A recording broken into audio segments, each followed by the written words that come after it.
I'm sorry I ruined your New Year's Eve party, Lieutenant Dan.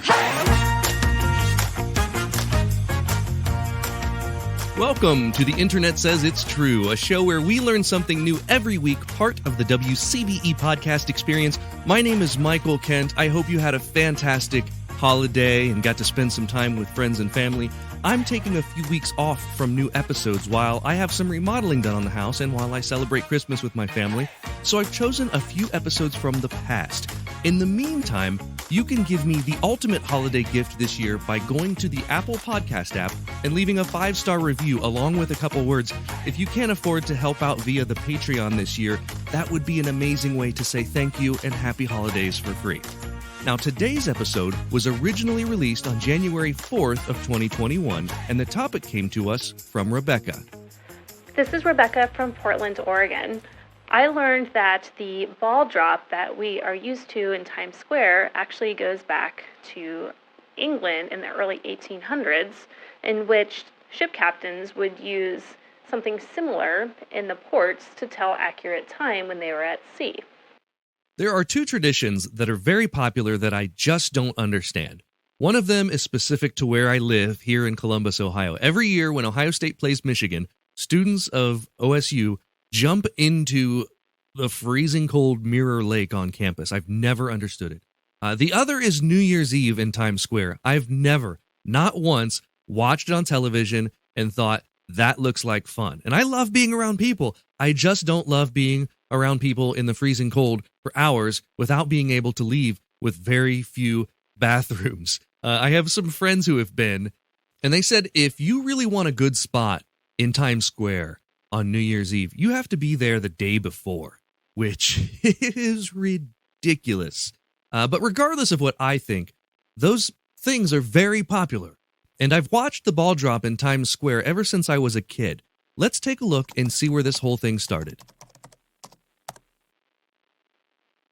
The first result I'm seeing is from a website called timessquarenyc.org. So good job on search engine optimization by those folks. First result. And there it is. There's a whole segment about so-called time balls. But first, let's talk about New Year's Eve in Times Square. The tradition of celebrating New Year's Eve in New York City's Times Square, which is the area of Midtown Manhattan made up of the brightly lit intersection of Broadway and West 47th, started in 1904. But it was 3 years later, in 1907, that the famed ball drop began. A man named Adolph Ochs owned the New York Times and had been known to present a lavish fireworks display from the New York Times building in Times Square. It was a fantastic way to promote their offices and the newspaper. He had the idea to drop a ball down a pole to mark the passing time into 1908. That first ball was designed by Artcraft Strauss, a sign company that was known for huge lighted signs around New York, including the famous smoking Camel cigarette billboard. That first New Year's Eve ball was made of iron and wood and weighed 700 pounds. Artcraft Strauss's founder, Jacob Starr, adorned this 5-foot diameter ball with 100 25-watt incandescent light bulbs. It was a huge hit and became part of an annual tradition that is seen around the world today. The ball was replaced for the first time in 1920, when it was swapped for a lighter one made entirely out of wrought iron. This lighter 400-pound ball was used until 1955, when it was replaced again with an aluminum ball that weighed a mere 150 pounds. Throughout most of the 1980s, they added a green stem to convert the ball into the iconic Big Apple. But in 1995, it was renovated again and got computer controls to manage the strobe lights. In 2000, Philips Lighting and Waterford Crystals teamed together to reveal a brand new Times Square ball completely covered in dazzling crystals. By 2007, all of those incandescent and halogen lights were replaced by LEDs, and that's pretty much the ball we see now. It's there year-round, and it's a permanent fixture on the One Times Square building. The current New Year's Eve ball is 12 feet in diameter, and get this, it weighs 6 tons, almost 12,000 pounds. It's covered with 2,688 Waterford crystals and 32,256 LED lights. Incredible. Something else that's interesting. In 1942 and 1943, there was no New Year's Eve dropping of the ball. Can you guess why? After the attack on Pearl Harbor, Mayor LaGuardia and New York Governor Herbert Lehman decided that New York should practice blackouts to prevent a possible air attack. Soon they realized that with New York's tens of thousands of street lamps and signs, a blackout wasn't possible, so they called it a dim out. You can find photos of New York during this period, and they're absolutely eerie. They're sort of post-apocalyptic. Giant illuminated signs in Times Square were turned off for the first time. Building lights weren't lit, and they decided that the New Year's Eve ball was part of the dim out. For those 2 years, people still got together in Times Square, but they rang bells to celebrate the New Year without dropping the illuminated ball. Those have been the only 2 times since 1907 that the ball hasn't dropped. But the interesting thing here is that the idea of dropping time balls didn't start in New York City. And I'll tell you all about that after a quick message. It's been getting colder lately, so it's been time to wear my favorite fleece jacket. It's made by Scotty Vest, and I love it because it's got a pocket for everything. It's perfect for traveling around and holding all my stuff. And when I say it's got a pocket for everything, I don't just mean it has a lot of pockets for no reason. Every pocket has its own functionality. Like there's one for my sunglasses that has a built-in lens cloth, and there's a pocket for my phone that has a clear plastic window on the inside. And there's a pocket for a wallet or passport that has RFID blocking technology. I'm not really sure what that is, but I think it's important for, passports. Anyway, Scotty Vest is a clothing company I believe in, and I'm confident they've got something that you'll love. The best thing you can do is take a look at all the awesome pocket-packed apparel on their website. I talked to the founder of the company a couple weeks ago. He's the Scott in Scotty Vest, and we've arranged for you to get a special percentage off your order. To get that, go to my website, theinternetsaysitstrue.com/deals. Or just go to the website, click the deals link. I've also put that link in the show notes. Now, let's get back to our story.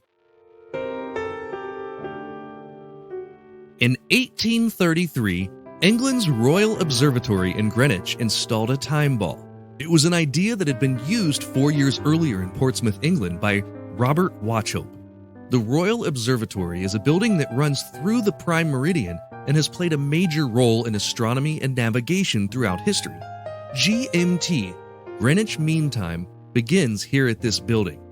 Okay, well, it doesn't begin there, but it's based on the location of this building. Time is a very strange construct. I don't want to get into it in this episode. It's a very important building. And just like we adjust our clocks to Greenwich Mean Time today, people in London adjusted their watches to when the giant ball on the top of the building dropped every day at 1 p.m. These daily time signals helped ship captains set their chronometers. They would raise halfway 5 minutes before 1 p.m. and then raise the ball the rest of the way a couple minutes later. Unlike the Times Square ball, the 1 p.m. time was recorded when the ball started dropping down the pole, not when it gets to the bottom of the pole. In the United States Naval Academy in Washington, D.C., a time ball descends from a flagpole at noon every day. While there are about 150 recognizable time balls throughout the world, this idea dates way back before those. In fact, ancient Greek clocks were placed in the middle of their cities and were adorned with a little ball that fell. Procopius mentions this in his book on edifices in the city of Gaza in the 6th century. It's not the same as the recognizable giant dropping ball that we're talking about, but it's worth mentioning. So there you have it. Everything you ever needed to know about the history of time balls. So next New Year's Eve, when 1 billion people watch the ball drop in Times Square, you can tell your friends and family about the real history of the tradition.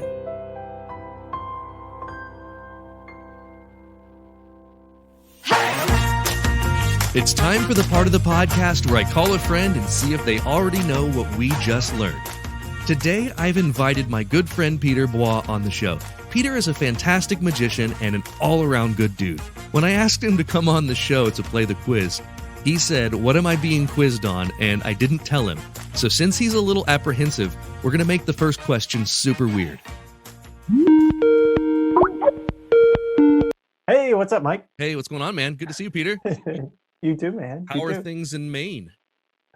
It was snowing and then it all melted, and now we're back to like 40 degrees. Same Gotta love here. that global warming. Yeah, here in Ohio, we had beautiful snow for Christmas, and it's rained all week this week, and it's been cold, but all the snow melted.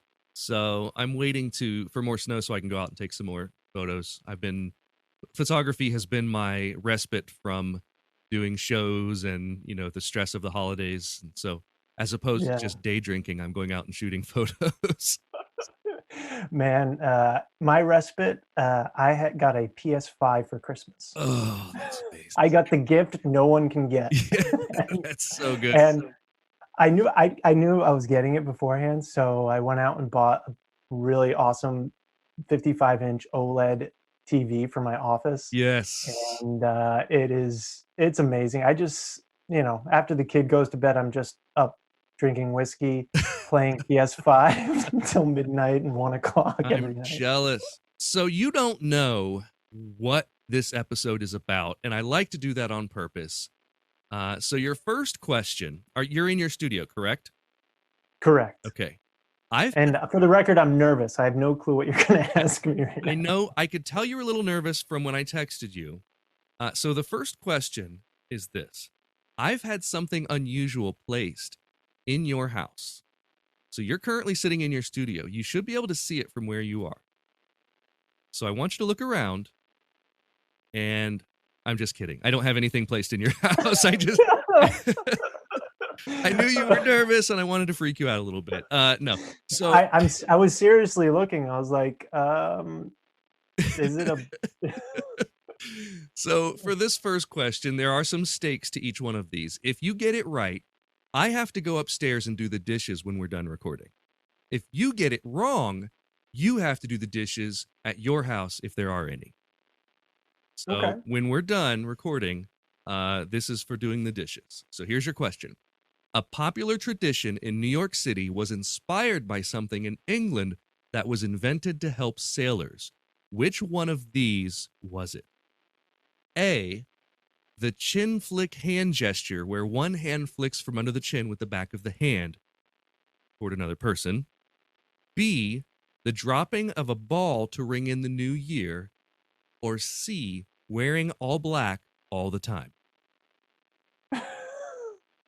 I want to go with A, but I'm going to go with B.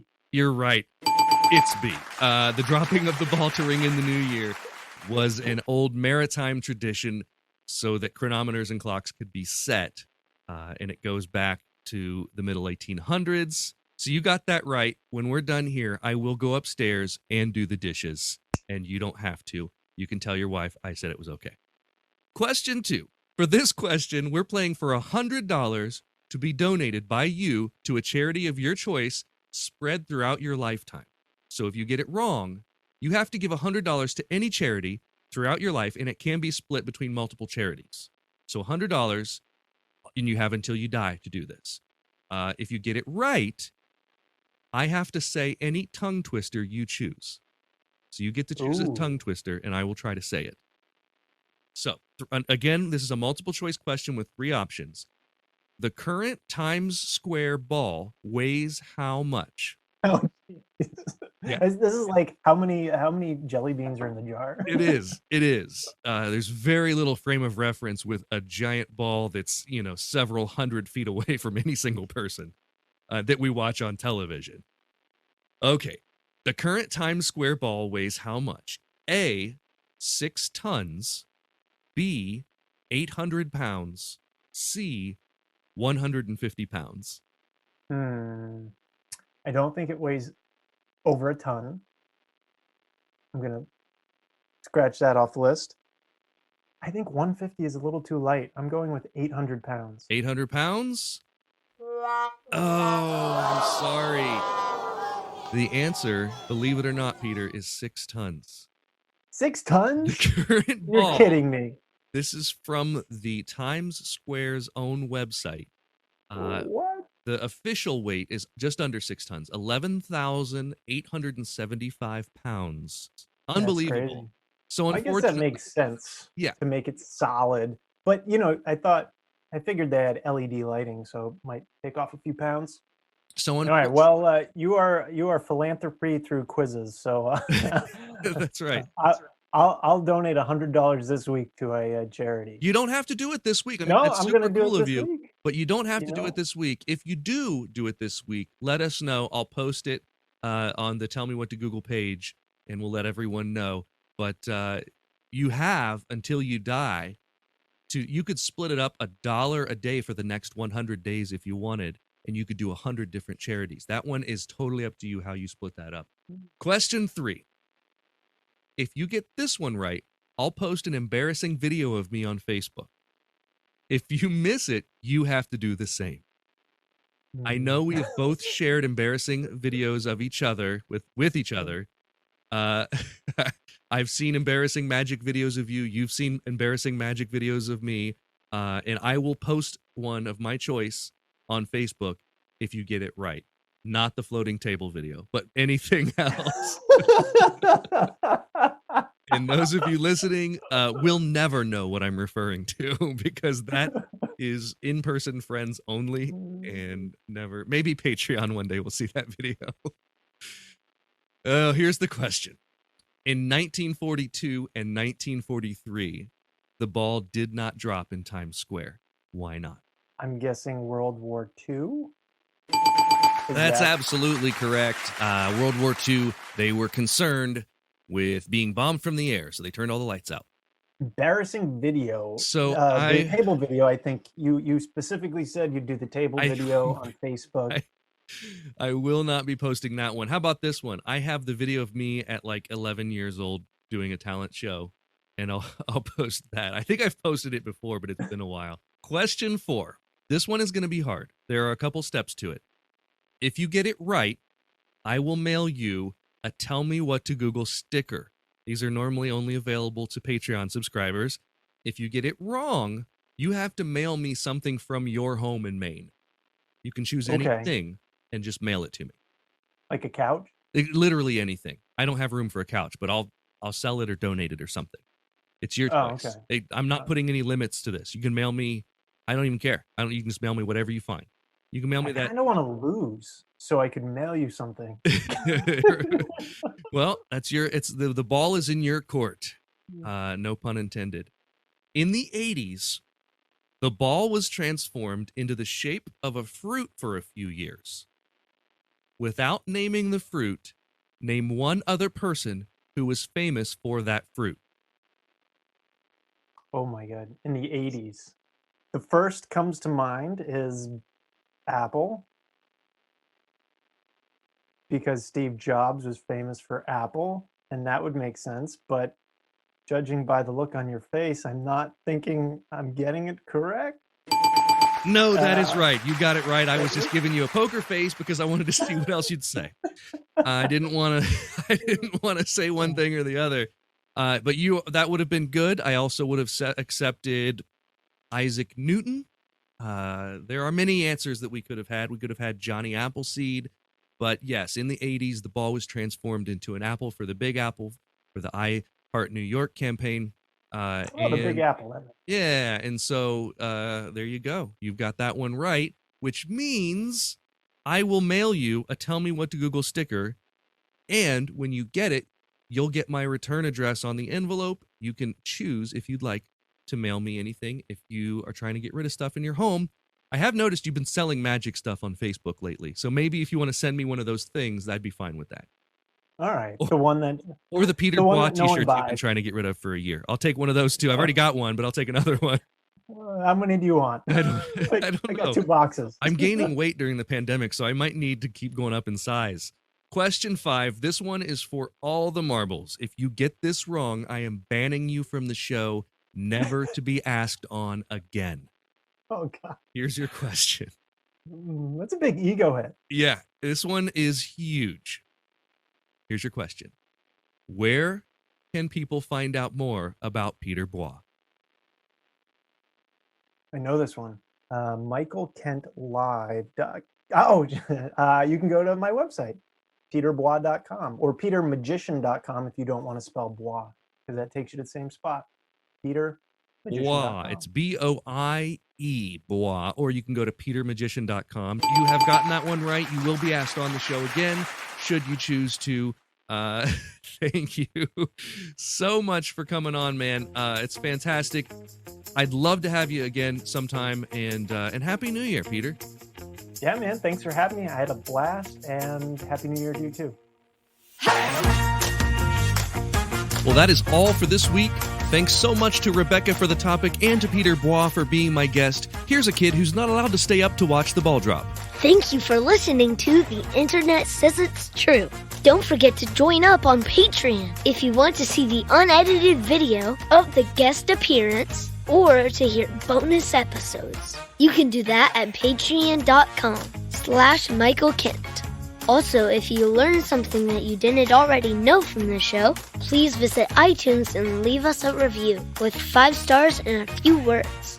That's the rule. You gotta do it. That helps us a ton because that's how the algorithm works, to get the podcast suggested to more people. And that way we can keep learning something new, if the internet says it's true. The Internet Says It's True would like to thank the Patreon subscribers whose monthly contributions help to make this show possible. Sean Brown, Catherine Morgan, Bryce Swanson, Eugene Anderson, Matt McVeigh, Jim Martin, Joanne Martin, Joshua Indrest, and the show's official Ember kick track. The show is written and produced by me, Michael Kent. The theme song is by Finite Music Forge, and additional music this week was from Jeremy Blake. All audio clips in this episode are used for education and commentary and used under Fair Use Title 17 U.S.C. Section 107. You can listen to past episodes by searching for The Internet Says It's True wherever you get your podcasts, and you can see bonus content at patreon.com/Michael Kent.